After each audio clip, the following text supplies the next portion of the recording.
Hey everybody, and welcome to OND DND, the TTRPG talk show, where these three dumb players and DMs try to help you get better, faster, stronger, and whatever else comes after that in your role-playing games. What? Higher. Oh, it's not even how it goes. Omega. Higher. I want to do a thing where we take song lyrics, sing them in the right tone, but all the words are wrong. Anyway, the show where we help you guys do better, be better in your hopefully home games. I am Forever DM and creator of Magic Items, Hunter. Magic Man. Joey. Mage Handyman. That one was pretty good. I like that. That was pretty good. That was a good one. And today we are talking about creative uses for spells and magic items, thinking beyond the rules. This kind of goes with a more intricate improv topic that we had one time, but now we are going to specifically talk about using things within a game. So first, let's talk about what this sort of means. The fun of using spells and magic items in unexpected ways. Give like a quick example of something without going too deep, just like something. Man, that's crazy. No, it's mostly just, figuring out creative ways to use what you have that doesn't break the game. Stays more entertaining, stays more role playing. Right. Without, I mean, you can still get some mechanical use out of the stuff. Yeah. But you're using it in a way that it maybe wasn't intended. Yeah. Like the alchemy jug. Yeah, like the alchemy jug.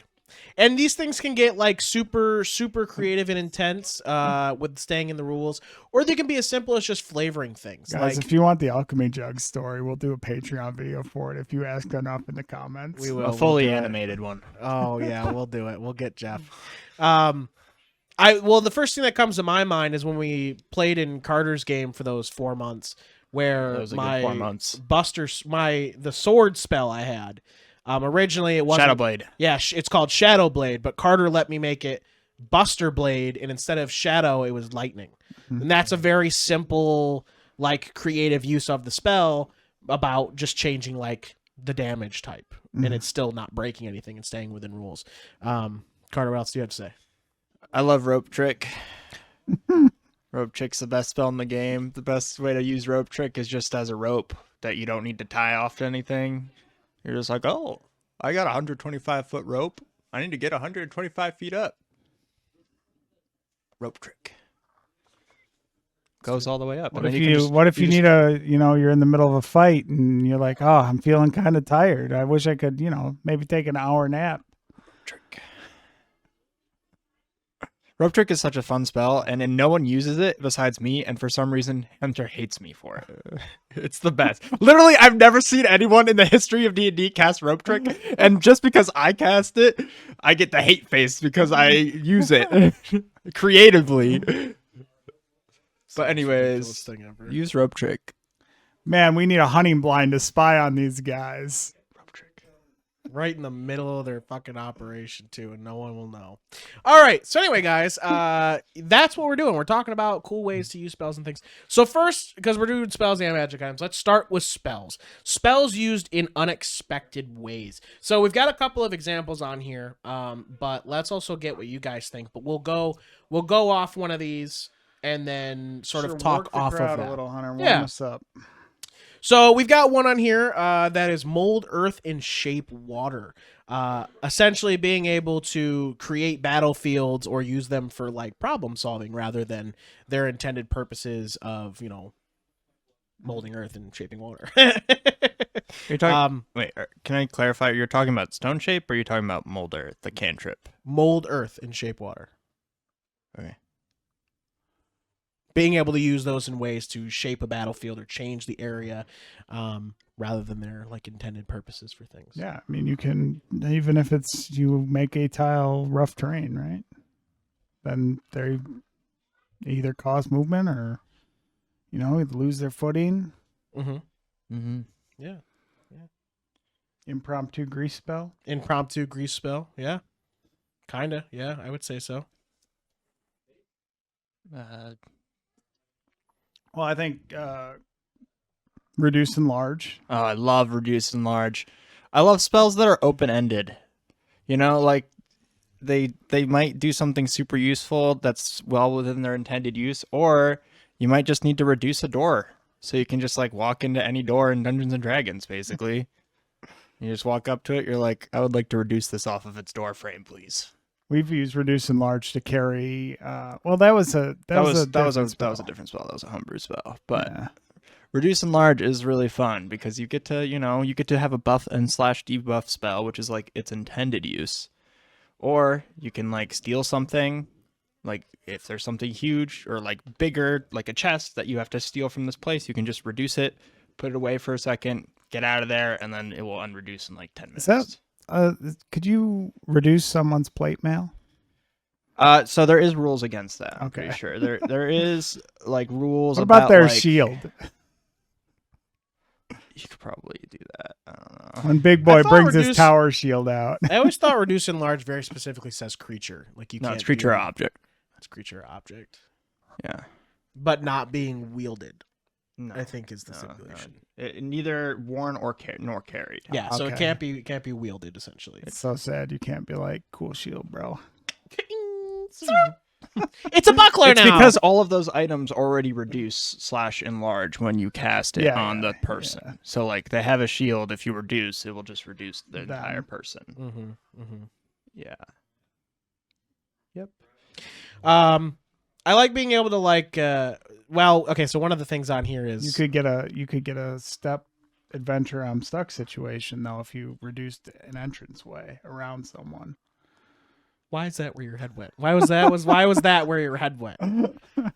I was gonna say a way to create an impromptu bomb. If you're sneaking up on someone who is at like a bonfire, if you're far enough away and stealthed, cast grease above the campfire, let it fall on the campfire, and then Mm-hmm. light up And enlarge the Spark camp. up. and enlarge the campfire. Spark. I think you have to touch it. I don't think you can point at it. I think you have to touch it. Somebody runs in really fast, enlarge, do it. No, it's 30, And you're 30 just feet. running. 30 feet. Enlarge reduces 30 feet. Yeah. Stupid. Now I hate it even more. Hunter hates when I use creative spells. I hate it even I just more. take damage spells now. I just fucking. Hate it even Good ones, more. What are some other creative ways to use some spells you guys can think of? Well, maybe if you had a real So cool actually, what DM, about if you had combining? if you had a friend that was in the making death saves, you'd be like, "Oh man, I don't have any healing spells, but I have shocking grasp. Can I defibrillate my Absolutely teammate?" not. I wouldn't allow it. That's too much power. I'd allow it, but I'd I would there's a say chan- make an I'd- Arcana I'll check. allow it, but I'd say there's a chance you kill him. It's a medicine check. I would just say Arcana check because you have to control the ampage that you're putting out. But I mean, that could also be. I think you could do medicine or Arcana with that. What part of medicine is that? Well, knowing Knowing how much how you to- can, knowing knowing how how to much you defibrillate can, But like somebody it's to the the arcane. center. It's the arcane that you're controlling. yeah, you're It's not controlling like the knowing arcane, how to but- shock them. It's just like. But I mean, yeah, you need to know. Like, will this work or will this work? I would be more like you have to focus within yourself the amount that's coming out because this is not the usual amount that's coming out. I'd say you got to do both, maybe even. Hunter I'd say- loves making you roll 30 checks. I'd say you could do it, but there's a chance you kill him. Like it's like, yeah, that you don't have any healing, you can do this, but if you do it wrong, shock him right to death. Damn. Well, I guess it depends They on how were close already they- dead. So. I'd say, I guess it depends on how close to death saves they are. Like if they have one death save left and you do that and it fails, they're dead. But if they've got 3, you could try it maybe one more time before just like. No, I like that kind of stuff. That's kind of cool. What else? I was thinking what kind of spells to combine. Mm. What spells combined well If you to had do 2 casters on the same initiative, Or a hold Okay, action. I'm waiting. What's next? so your druid's like the big water spell. The big water spell. Yeah, there's one that does a big wave, not like Tidal just wave? create water. Yeah, Okay. lightning bolt. Okay. Then you do a lightning bolt that's across and it travels down the battlefield. You're saying electrify the wave, Yeah, then the wave electrifies and waters them. Yeah. I see what you're saying. Yeah. I suppose that's certainly possible. I would say potentially doable. That's you know, pretty in good. old D&D to counterspell, you had to like, so if somebody did a fireball, you had to cast fireball as the counterspell. Really? Not Yeah. counterspell is stupid, and no one should take it. They don't even use their spell slot. You have to use your spell slot, and they have to make a save, and also they still get their spell. That was in the old days. That's how you had to do it. And then if you didn't have fireball, you couldn't counterspell fireball. The spell counterspell didn't exist. No. I don't know if I like that. Yeah. Yeah, that's like for when you were saying it, I was like, oh yeah, like as an alternative. But you're like, no, they're just counterspell didn't exist. Yeah. So you had to cast the same spell. Yep. Which seems almost impossible, improbable even. I think it's cool. Or something counter to that spell, like a water sphere. Yeah, like if Oh, somebody like was you doing could do- fireball, yeah. you could do watery sphere. Yeah, put it out. See, that's a cool way of spells. There you go. That's a really good one. Is if people don't have counterspell, you could allow them to do something like that. Where someone's like, well, they threw a fireball at us. Oh my gosh, can I counter it with my water sphere as my reaction? That's a very cool way to use spells in an unexpected way. I like that a lot. That seems good. There's always throwing the magic missile at walls to see if they're really there or not. Oh, that one's good too. Then again, you could just use a 10-foot pole, but yes. Have you read the new counterspell? I don't think so. I had to assume it was just counterspell. No, it's straight not. bullshit. They, They neutered It's it. bad. How can you make Okay, watch counterspell this. worse? Reaction. That's You mean counterspell's good? no. I'm saying how could they mess it up so bad to make it Okay, worse? yeah. So when you see a creature within 60 feet of yourself cast a spell with verbal, somatic, or material components, you attempt to interrupt the creature in the process of casting a spell. That creature makes a con save, first of all. So not even if it's like equal or lower, it's automatically countered. No, they have to make a con save already. So that's And then- so instead of you rolling if it's a higher level, they make a save. They make a save no matter what. Right. So you don't even get to counter third level or lower spells. Well, I mean, okay, keep going. Okay. On a failed save, the spell dissipates with no effects, and the action, bonus action, or reaction used to cast it is wasted. If that spell was cast with the spell slot isn't expended. You don't So lose the spell one, slot they have to roll. They get to roll now. Two, they don't even use their resource. And you that's also for you too. no. So You someone use counterspells you. right, but you use your counterspell. So you've Right, used a but if your resource. counterspell fails, it doesn't use your spell slot. So what? I would rather have used my spell slot. Because it makes sense. Because I actually used think all the that's energy fine. to put into the spell, and then they countered my spell. They dissipated the spell before it could come to fruition. I actually think that's fine. I think that helps with the whole thing of before I'm a bad guy. I'm casting a spell. And you're like, Hunter, I counterspell that. And I go, oh, well, that was at a 7th level. Well, how do you know it was at a 7th level? So there's the whole fight of, well, the spell was higher, and you're like, well, that spell's only a 3rd level spell. Well, I knew you had counterspell. How would you know I had counterspell? So then you go through this whole argument of that, Well, or there's the no other way argument around. If Well, you're like he's casting a spell. No, you are just gonna the DM counter? is just But like then he's there's the casting a other- spell, and then you say, okay, I'm going to counterspell, and you ask before you say anything, what level of counterspell are you going to cast it at? Right.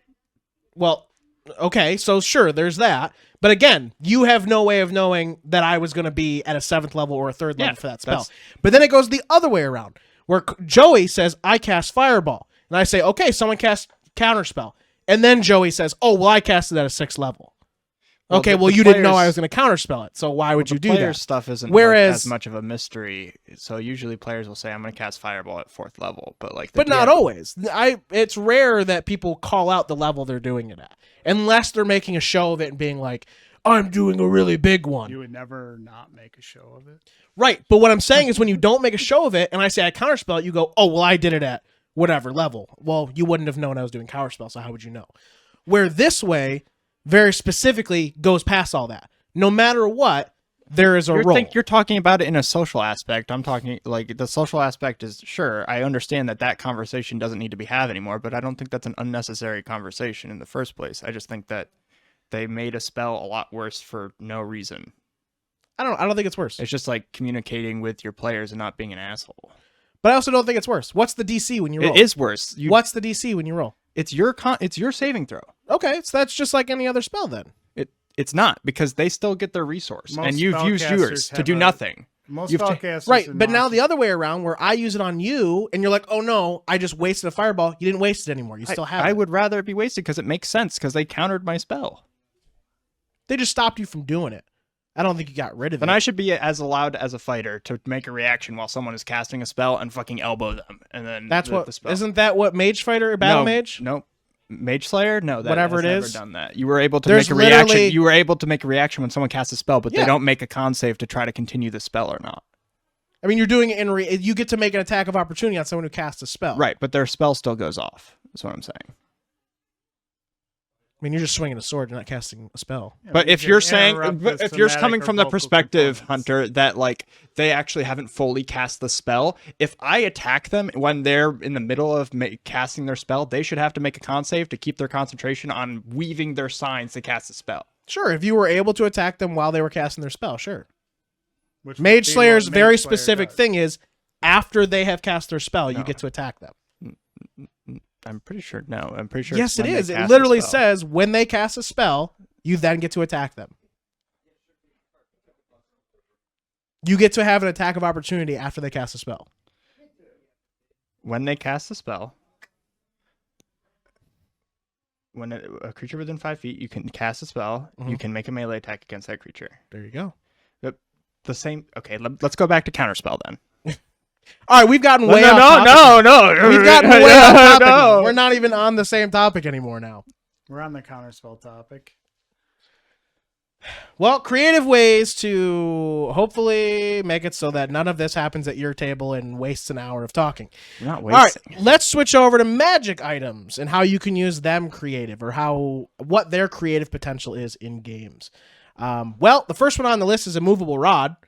We've already seen how that is movable- creatively used within games. Rod has always been like the best, just like item that you can do the most with, like creative things with.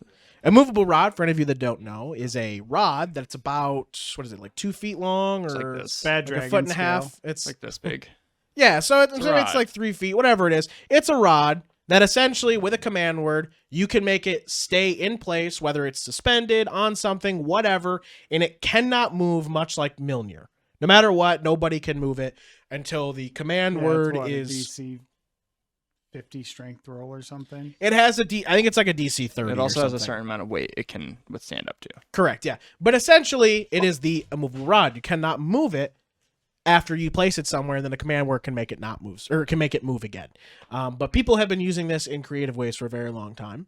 One of those things I do believe is climbing, because you can activate, pull yourself up, deactivate, activate, pull yourself up, deactivate, activate, pull yourself up. I mean, that's just doing like 100 pull-ups, though, and I don't know who wants to do that. Scanlan put one inside a dragon. Scanlan put one inside a dragon, and we also just recently... Sam put one inside a dragon. Sam put one inside of a dragon. We just recently had that as well. Being able to stop whatever from moving because the immovable rod is inside them, and if they do move, it rips out of them or causes very horrible damage. Which we also know from those two examples, like from our home game. Sam put it in the dragon's mouth. The dragon didn't want to be there and forced himself to break his jaw in order to get away. Ripped his breast sack. He didn't Yeah. get away though. He didn't. He didn't get away though. But things like that. What other items can you guys think of? What's the lordly rod? Rod of lordly might. Rod of Lordly Might. We had that one for a while in. Oh, the one that switches weapons? Yeah, it can Cornwall be a had battering it. ram Yeah. or a That was sick. weapon. Or, Oh, this is a campaign I wasn't a part of. Yeah, It was in Mystic Odyssey of, or the Dragon Odyssey of Dragon, Dragon Lords. Lords. Yeah. I had that. That was like my end game, or like mid to end game weapon. It was like something Yeah, you I had to craft craft it, from my right? dad. As Yeah. part of your storyline. My demigod storyline. Yeah. Yeah, you can do some fun stuff was one of because my it's got trials. it's got what are the 6 modes? Oh, dude. 6 modes? Yeah. There's battering. It's like the ram, ultimate Carter weapon. battering ram, weapon, command. I think you can do with it. They might. Here, Um, let me just look it up. Yeah, he's looking that up. I had the armor of etherealness. Was it? It's a legendary item. Okay. First of all, legendary item requires attunement. Okay. It has 6 buttons. 6 Button 1, it becomes a flame tongue. Huh, okay. The sword. Button 2, The flanged head folds down and 2 crescent-shaped blades spring out, transforming the rod into a magical battle axe. That's a +3 weapon. Button 3, it becomes a spear, a +3 spear, 6 foot long spear. Okay. Button 4 is it becomes a climbing pole up to 50 feet long, as you specify. In surfaces as hard as granite, a spike at the bottom, and 3 hooks at the top of the anchor the pole. Horizontal bars, 3 inches long, fold out from the sides, 1 foot apart, forming a ladder. The pole can bear up to 4,000 pounds more weight, or yeah, so it does that. Button 5, it turns into a battering ram and gains the user +10 to strength checks made to break through doors, barricades, or other barriers. Button 6, it becomes a normal rod that indicates magnetic north. It also gives you knowledge of approximate depth. This is in game. No, this isn't magic item in Dungeons and Dragons. No, this is just a regular D&D item. Yep. And button Jeez. 6 becomes, oh yeah, it also has all of these effects. Drain life when you hit a creature. Using the rod, you can force the target to make a DC 17 con save. On the fail, that takes an extra 46 necrotic damage, and you regain the amount of hit points equal to half the necrotic damage. It can't be used until the next dawn for that effect. Okay. How did you use this Paralyzed item and terrified. How did you use this item creatively? I think I used every single mode. Right. At How least did you once. use them creatively apart from what each thing was able to do? I think I barricaded, rammed someone through a door, something like that.